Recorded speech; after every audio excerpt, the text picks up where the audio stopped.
Many thanks for choosing us. Chairman of the Roads and Transport Committee, Kennedy Osei-Nyako, is fighting off claims that President Akufo-Addo misled the nation during the delivery of the State of the Nation address. The president in his address observed that his administration has constructed over 10,000 kilometers of roads since 2017.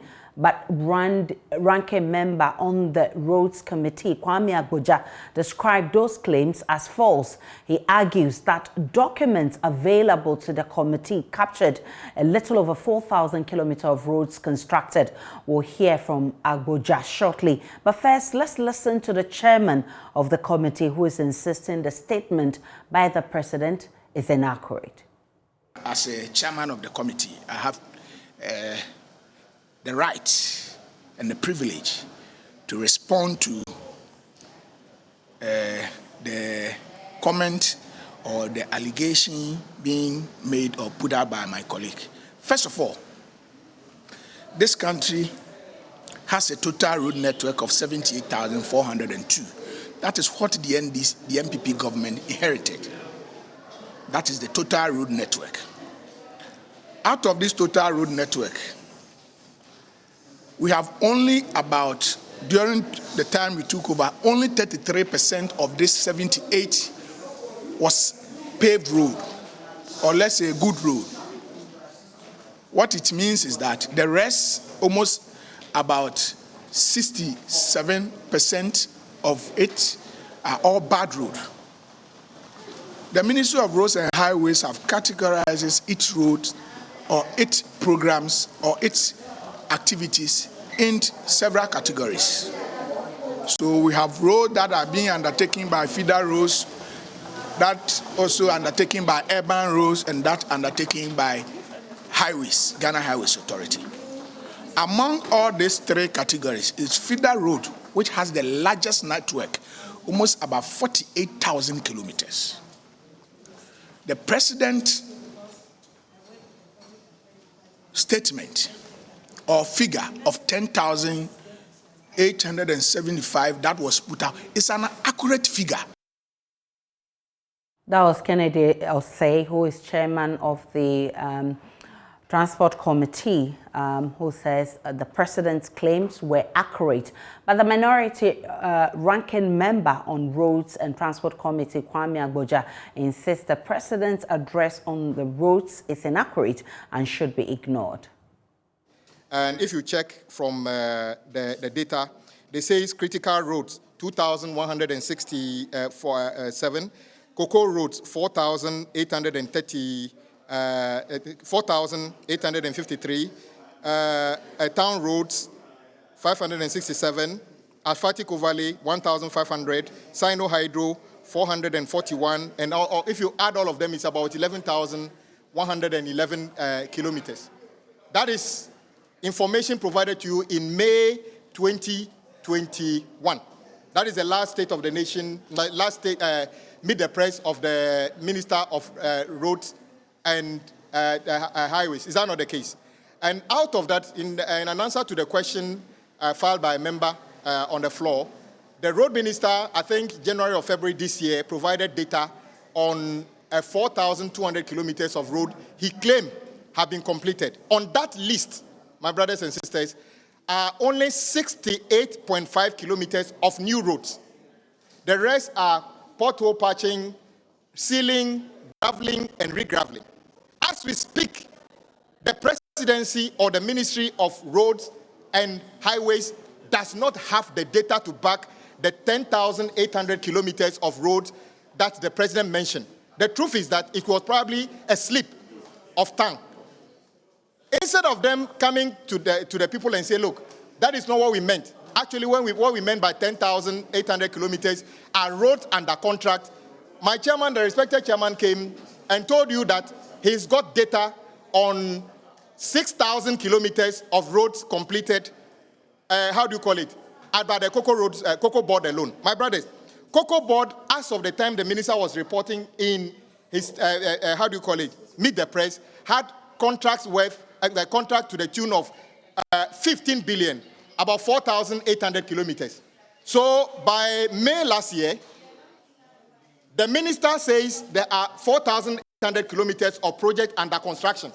However, in April, or February, March 2022, the government has gone to complete 6,000 kilometers out of the 5,000. Does it make sense to you?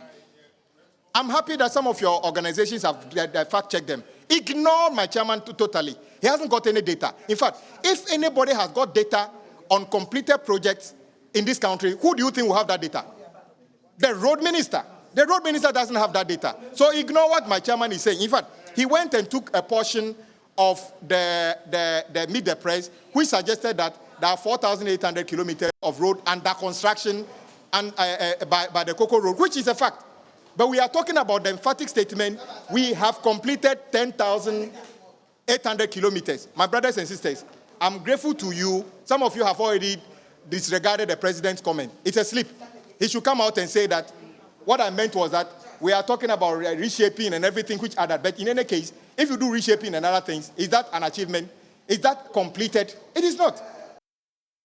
Let's stay with Parliament because Defense Minister Dominic Nitiwul has also cautioned the minority against labeling the clerks. His caution follows comments by Minority Chief Whip Muntaka Mubarak to the effect that the partisan behavior of the clerks won't be tolerated. He charged the clerks to sit up and immediately rectify suspected errors.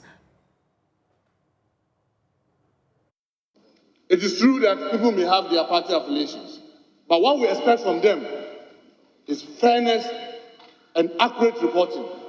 This partisan behavior, we will not tolerate it.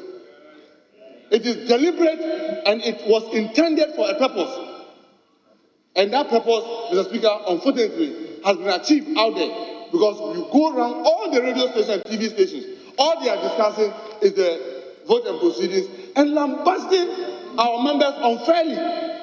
And Mr. Speaker, it has led to almost a crisis within our caucus, especially when it was not corrected yesterday, because members felt that leadership had become inept, insensitive to their plight, and now they are facing the wrath of their constituency unjustifiably, when truly they were asked to come to the House. Some of them were here long before even we started sitting, and yet this has happened, and unfortunately has not been corrected. Mr. Speaker, yes, it is nowhere in our standing orders that our standing order provides that votes and proceedings, corrections will be made. And the sad thing is that when these massive corrections are done, it is not going to reflect in the eyes of the public, especially on the document. Any day anybody picks this votes and proceedings, it is these errors that they will be seeing. The corrections will only go into the official record, but it will not be in these vote and proceedings. And unfortunately, Mr. Speaker, you know how our constituents and these country people behave. They take the first news and they run with it. Later, when corrections are made, they don't give a dime, and they will use it. And some people have started already in some of our colleagues' constituencies. Mr. Speaker, I think that this is unfair, it is unjust, and the clerk must sit up, because knowing the day and the difficulty of that day, you should have been interested yourself personally going through to make sure that everything was captured properly. But unfortunately, you failed to do that, and you failed this House. And now you have failed our colleagues and members of Parliament whose names are now being bandied around as people who have been absent. Mr. Speaker, this is very hurting. And our preference will have been this vote and proceedings to be reproduced, to reflect the actual, so that the records people who have the copies will have the proper copy. But obviously, this is not provided for in the standing orders. But Mr. Speaker, we are living and we are very hurt and very, very disappointed in the clerk at table, the deputy clerk and the clerk. Can now hear the Defense Minister cautioning the minority on this development. Very senior police who are in leadership, that sometimes what we say carries a lot of weight. I do know that at the beginning of this parliament, people on this side had a go at the clerk that he was doing some things, similar partisan things like this. He may not be. We are all human. He may not be doing any partisan thing, because I don't know the party colors of the clerks. Because we did say some of these things. We did say some of these things before. So I want to say that I just want to say to you I just want to say to us that please, let's calm down. I was here, Mr. Speaker, I was here before, and I was marked absent, but I had come to Parliament. And my only crime was that I did not sign the attendance register, but I was marked absent. And I remember I raised this matter before. So I want to plead with colleagues that we are all human beings. If you believe that you were present, you say it will be corrected. That's all that I want to plead with colleagues. We can speak with Pakka Wilson, who is our man in Parliament monitoring events for us. Pakka, bring us up to speed on the happenings on the floor today. Aisha, let me say that this morning the minority has gone very hard, hitting hard at the clerk of Parliament, the recognized here, essentially accusing him of tampering with the vote and proceedings of Parliament. In fact, one of the things that they've said is that he recorded on Tuesday the minority staged a walkout. If you look at the vote and proceedings, that was not captured in the vote and proceedings, which has been a source of worry to the minority. They believe the clerk had been compromised, or perhaps he is in bed with the majority focus to undermine the NDC MPs in Parliament.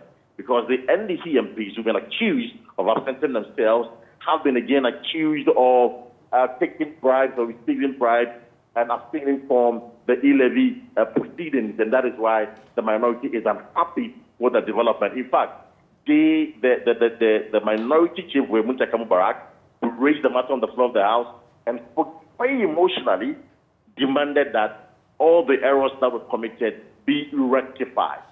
I must say that the Deputy Majority Leader, Alexander Fayemakin, also was unhappy with some of the words that were used against the clerk of Parliament. In fact, Munta Mubarak accused him of being partisan, but Alexander Fayemakin is saying that that is unacceptable.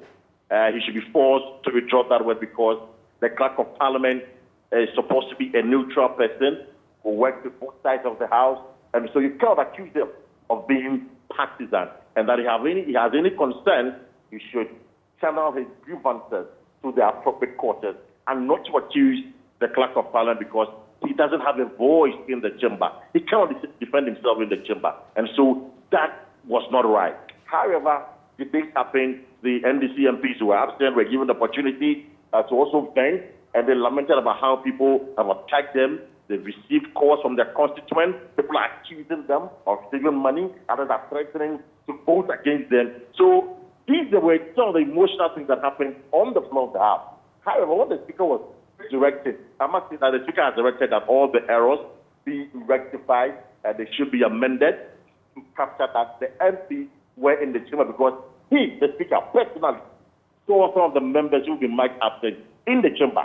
Somebody like Lisa Waka was in the chamber. He contributed to the discussion or the debate on the floor of the House, and yet he's marked absent. Abdul Latif, Abdul Salam, and Elizabeth Ofosu-Ajare were all present in the chamber but have been marked absent. The Speaker apologized to these and said that, well, sometimes it happens. There shouldn't be emotion about it. But he understands that because of the nature of Parliament we have at the moment, and based on the Supreme Court's ruling, some of these things are bound to happen. So he charged the table office and the clerk to be more vigilant, to be more transparent when it comes to the vote and proceedings, so that every member who is in the House will be captured. So the directive has been given, and it's a petition of the minority that the table office will rectify all the errors and ensure that the MPs who are marked absent have been marked present. But I must say, there was an appeal from the Tamale South MP, Al-Hassan Suhaili. He's saying that the issue shouldn't just stop within the chamber. The Speaker should also cause the Public Affairs Directorate of Parliament to issue a public apology to these MPs so that the constituents and all Ghanaians will know that these MPs were in the chamber and not that they were absent during a crucial decision on the e-levy. But what has been the explanation from the table's office? Well, the table office does not have the voice in Parliament. The accusation has been done. The majority leader has mounted a strong defense in favor of the clerk of Parliament and the table office, and have indicated that some of these things can happen, and so if there are errors, they should just give them. And the Speaker said that this is a draft voting proceeding. The MPs will be given the opportunity to correct it. But thankfully, Aisha, I have with me the majority leader of the House, State Chairman who just walked up from the chamber. Honorable, the minority has been very emotional, this morning with regards to some allegation that the table of it, and of course your side of the House, is tempered with evidence as far as the voting positions are concerned. And they claim that the clerk deliberately did not capture MPs who were present. I take responsibility.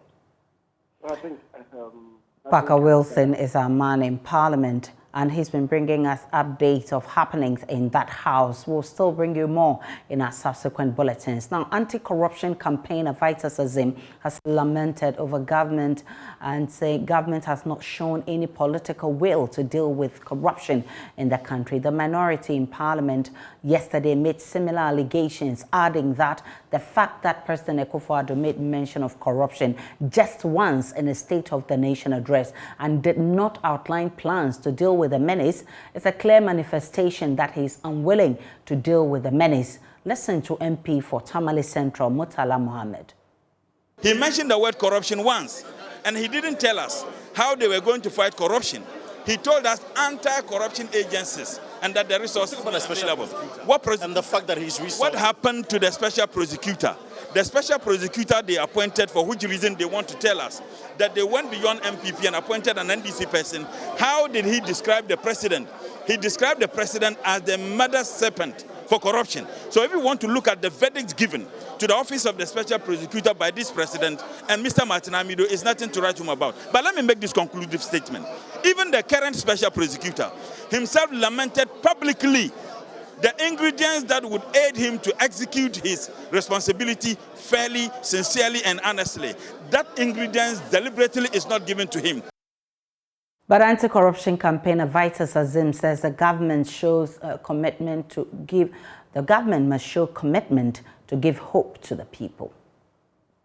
I wish to say that I do not even have any expectation, because I've listened to State of the Nation addresses over the years, and there's usually nothing that will impress you in those statements. They usually just boast about what they have done or what they think they should talk about. And you expect to see new things. We've done this number of people have been prosecuted, these amounts of money have been recovered from people that have taken them illegally and all that. You don't hear that. And this time, when he was mentioning the names of the institutions, it's just the traditional institutions, Auditor General, Special Attorney General, Parliament, and Judiciary. These are not institutions specifically set up to fight corruption. We should be looking at EOCO, we should look at the Commission on Human Rights and Restorative Justice. Even the Office of Special Prosecutor that he mentioned. I don't know if they now have a board, but for quite some time they have not had a board at all.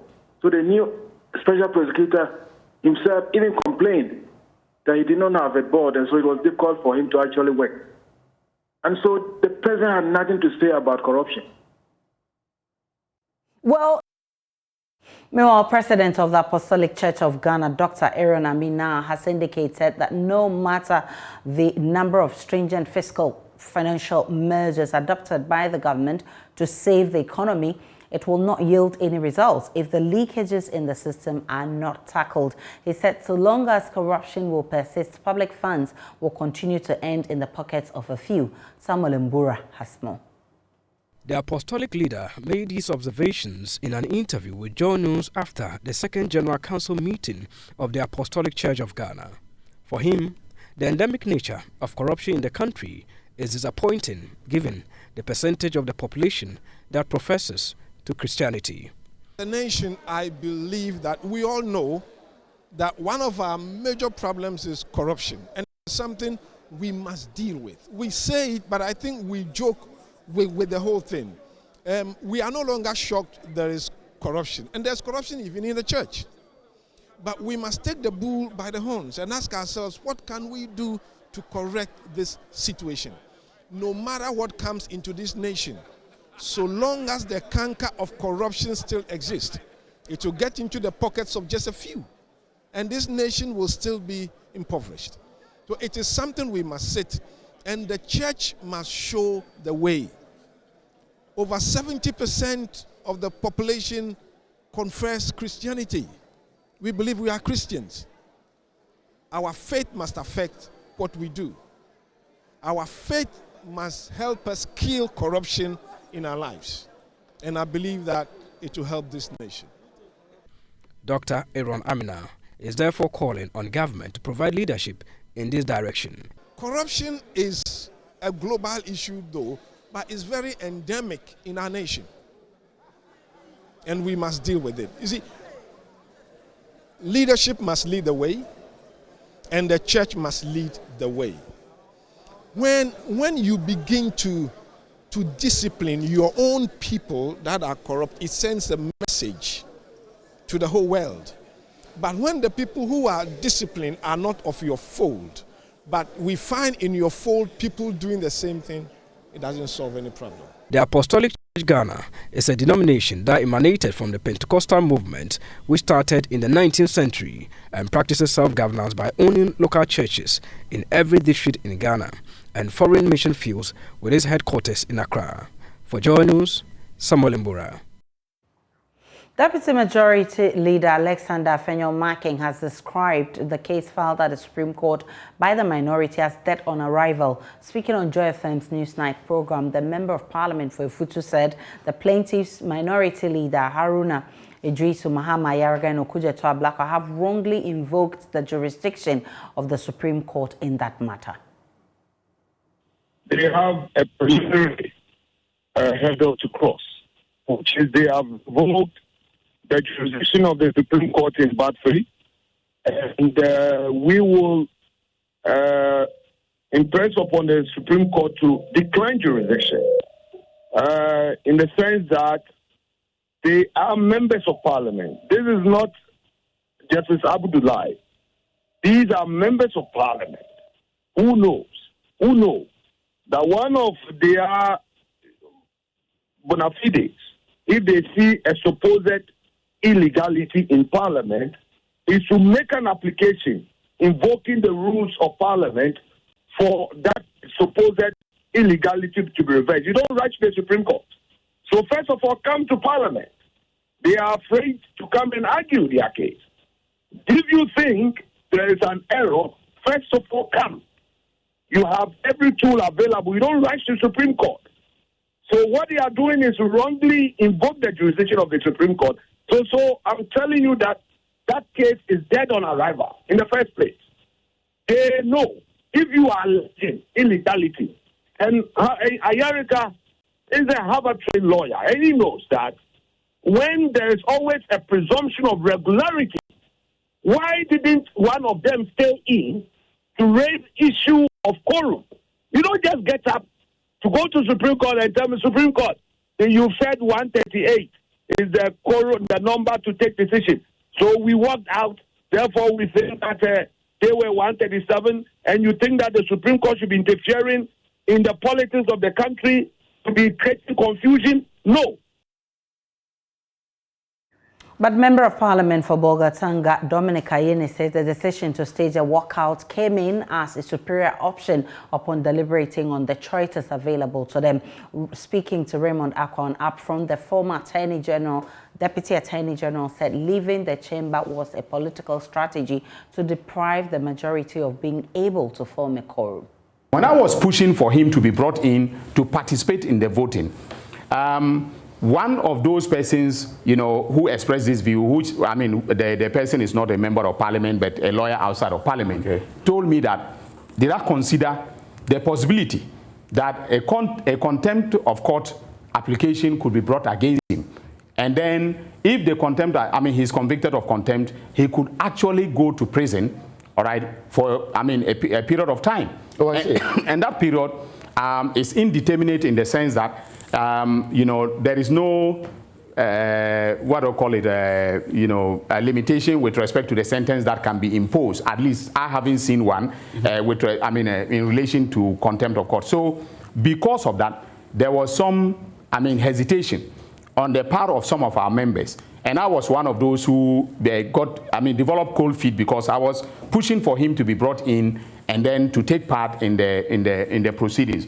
So as far as the political legal strategy was concerned in Parliament, my stance was that let us bring in the sin enough, damn MP, the consequences, and then damn the consequences. But of course, I also realized that the MPP could do one thing, which I anticipated, that is to object to his participation. One, go to court and say that his vote is illegal, ring-fence that vote and take it out, which then meant that we would be short by one number. But of course, I mean, in terms of the political optics, I was, willing and pushing, for that angle. If you just joined us, we are live on Joy News Today. We'll take a break. When we return, we have details of business. Before we go on that break, former President John Ejekum Kufuor has commended renowned international evangelist Reverend Dr. Lawrence Tete for the pivotal role he played in establishing bilateral relations between Ghana and Hungary. According to the former president, after independence, it did not have a diplomatic relations with Hungary until his tenure as president. This he attributes to the unwavering efforts of the evangelist, which led to the establishment of the current Hungarian embassy in the country. Former President John Ejekum Kufuor was speaking at the ceremony to honor Dr. Tete as the Knight Cross of the Order of Merit of Hungary. Efua Aprikua Boafo was at the ceremony. Lord, let the earth hear his voice. Knight Cross of the Order of Merit of Hungary is one of the highest honors awarded by the government to its citizens and foreign individuals whose contributions to the welfare of Hungarians are outstanding.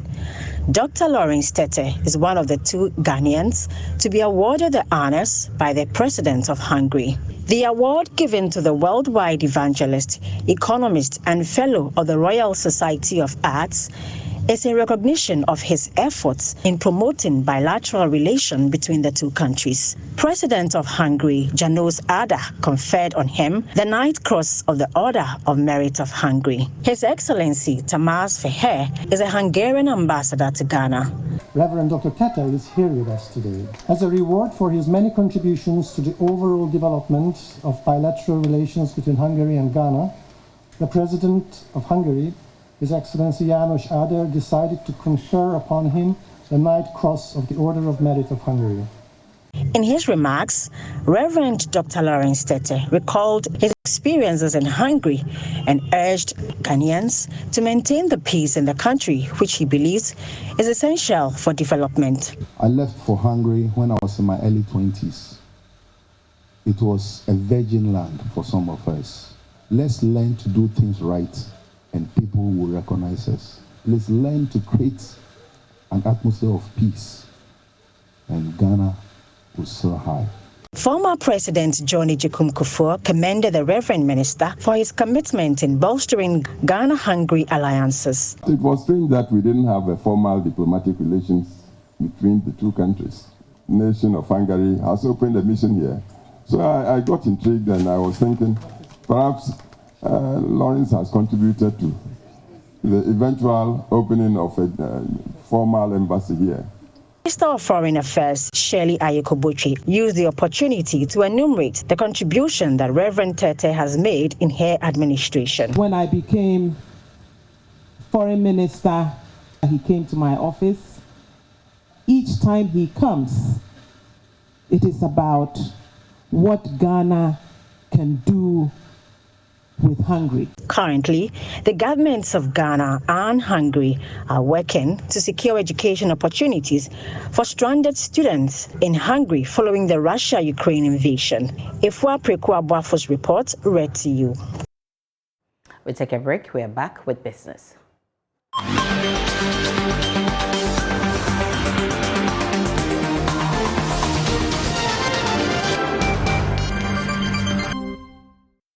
Hello, good afternoon, and welcome to Business. My name is Darryl Kwao. Ghana Cocoa Board has begun the implementation of the cocoa rehabilitation program for farmers in cocoa-growing areas in the central region. The program is aimed at cutting down all diseased and unproductive cocoa farms and replanting them with hybrid cocoa seedlings to improve yields in the region. Addressing farmers at a rally to sensitize farmers in Aguna Nyakum District Cocoa Officer at the Health Extension Division, Prince Philip Awinsie, entreated the farmers to embrace the policy to enable them fare well in the cocoa business. Richard Kojinyako has more in the following report. The purpose of the cocoa rehabilitation program for the farmers is to cut all diseases cocoa farms of farmers at no cost to the farmer. The farmers are then paid a compensation of 1,000 Ghana cedis per 1 hectare for a farm cut. The replanting cost, according to Cocoa Board, is also borne by the government. With this program, the Ghana Cocoa Board replants with plantain suckers as temporary shade. With every 1 hectare cocoa farm, 1,100 plantain suckers are planted to provide temporary shade to the cocoa seedlings during growth. Nyakrum District Cocoa Officer of the Cocoa Health Extension Division of the Ghana Cocoa Board, Prince Philip Awinsie, explains the Ghana Cocoa Board has recruited farm hands who work at the cocoa farm at no cost to the farmer. We regularly meet our cocoa farmers who are the producers of the crop to interact with them, because Cocoa Board has put in place a lot of productivity enhancement interventions, so that at the end of the day, if a farmer is harvesting, say, 3-4 bags per acre, the farmer can do more than that. We are talking about 10 to 15 bags per acre here. So as part of our educational program, we came to meet the farmers here to sensitize them, to tell them to actually implement whatever policy Cocoa Board has put in place, so that at the end of the day, the results will show on the field. So that is why we are here. We are basically here today for Farmers Rally to rekindle, to reawaken their spirit with regards to cocoa farming, so that at the end of the day, they will see that whatever intervention Cocoa Board is putting in place, it is yielding positive results. Mr. Awinsie says they would continue to hold rallies and sensitize the farmers for the implementation of the program that aims at improving the cocoa yields of the country and by extension increasing the income of the farmers. And those of us on the ground, we are on the field. We are the technical men on the field, and it behoves all of us to occasionally meet the farmers, to sell the good idea from our chief executive to them, and our advisors. All the policies our chief executive and his able assistants have put in place so far are yielding positive results. So we are telling the farmers to buy into Cocoa Board's policies, so that at the end of the day, if a farmer is harvesting 3-4 bags, like I said earlier, he can increase it to 10, 15, 20 bags, because the pollination we did, it is one of the intervention. A farmer could harvest 30, 20 bags per acre, and that is what our chief executive is aiming to see, because he has always said that anytime he gets to farmers' farm and see that the productive capacity of the cocoa tree is very high, I mean, he becomes very happy, because it tells us that the policies he's putting in place is actually giving us positive results. Currently, the Nyakrum district has treated and replanted over 134 hectares of diseased farms as at 2021 and still treating more this year. The Ghana Cocoa Board's appeal is to tell the farmers that they should embrace the program and get involved in re-establishing their farm for them. Reporting for Joy News, Richard Kojinyako, Cape Coast. All right, and a program alert for you just as we conclude this segment. Tonight at 6, we'll have Joy Business Social. We'll be taking a look at the 2022 SONA and assessing whether the president was accountable enough. The guests for tonight, Sarah Mkawo, Senior Lecturer, Finance Department of the University of Cape Coast, also Maurice Ogbete, Editor, GBC News, as well as businessman Harrison Mati. That's at 6 p.m. on Facebook live stream. Join 99.7 FM and Joy News. Don't miss out. Up next, sports.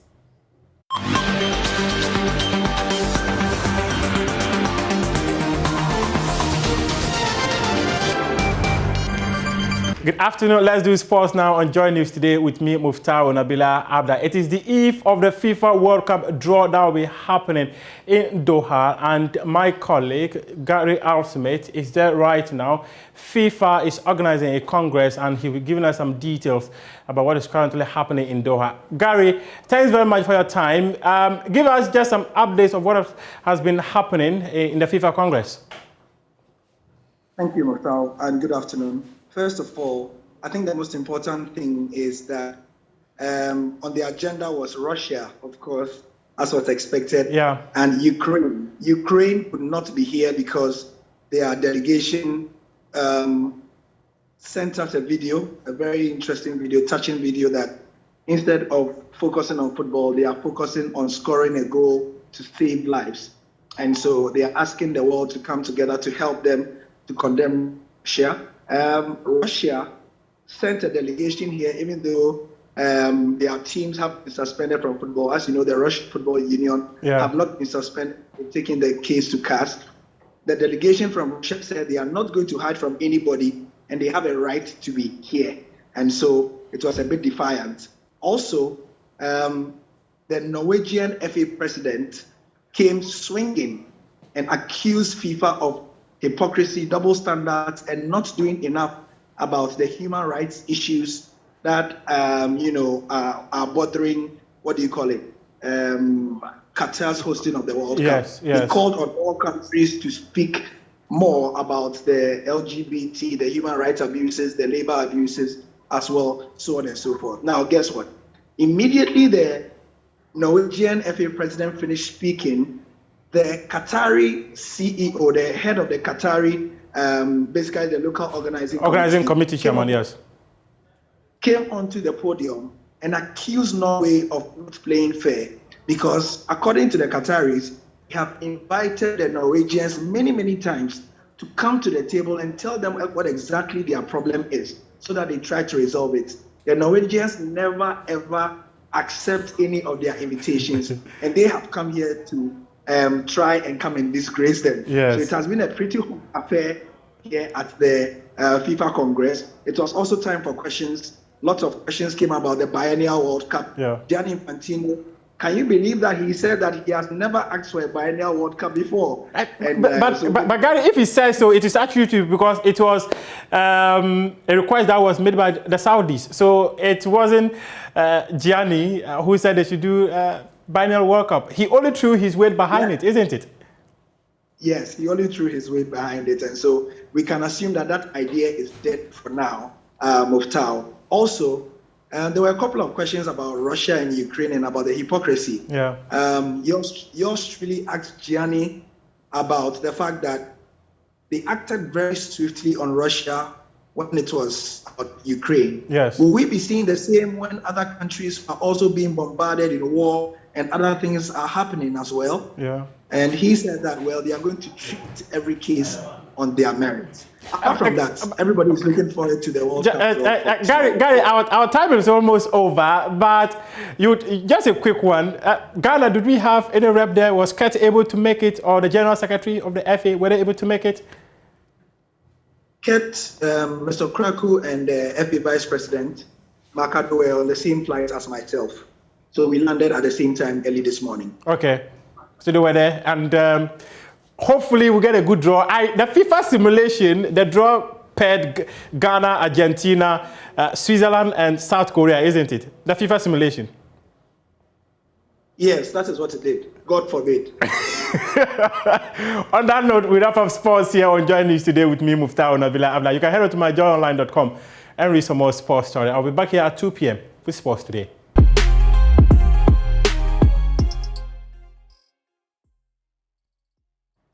Time now for showbiz. My name is KMJ. Now, the conversation around the celebration of Ghana Month still continues. As even as we get closer and closer to ending the month, veteran actor David Atto has spoken about Ghanaians and how we're not proud of ourselves as a people. I think we as a people are not proud of ourselves. When we talk about Ghanaian pride, I wonder what exactly we want to talk about. Because we do not make ourselves available for succeeding generations to learn from ourselves. What I mean is, you go to any school in this country, among their extracurricular activities, you hardly find anything cultural. You know, we have tangible and intangible cultural heritage. And all these are manifest in our lives, physically, and also partially mentally and socially, whatever. All those things are missing on the new kids that are coming. So they have no idea what is the locus? If you want to call yourself a Ghanaian, around what, are you building your life as a Ghanaian? So the person grows up, and it will not be his fault. He's not even heard Ejeku Nimo's music before, because the educational system he's passed through, that thing has never been made available to him. If it is culture, me and dancing, they even make it a punishment. When something's going to happen in the school, then they have to rally around all those who are interested in traditional dances, those who can sing folk music, those who can drum, and all those things. But that should be a regular activity in the school. Like you were talking about, what do you call it, the president wearing suit for pictures. It is something that we, as part of colonialism, we have not been able to shed, and that is why we have, Ghana wear on Friday, and then the rest of the days we wear anything else. It should be the other way around.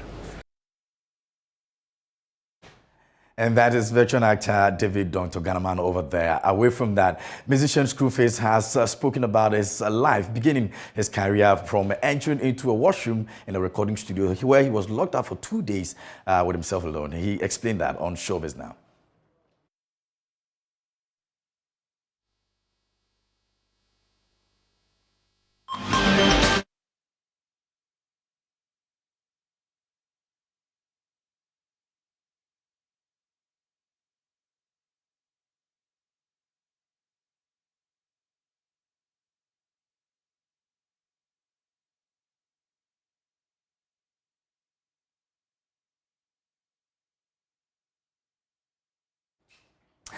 We sincerely apologize for the audio there. And that's Screwface narrating his ordeal when he was coming up as a youngster and entering into a recording studio in the washroom, locked himself up for 2 days, only drinking the tap water over there. And that's how he got his breakthrough.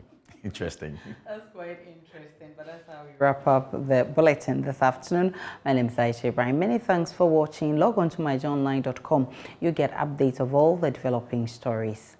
Enjoy the rest of our programs.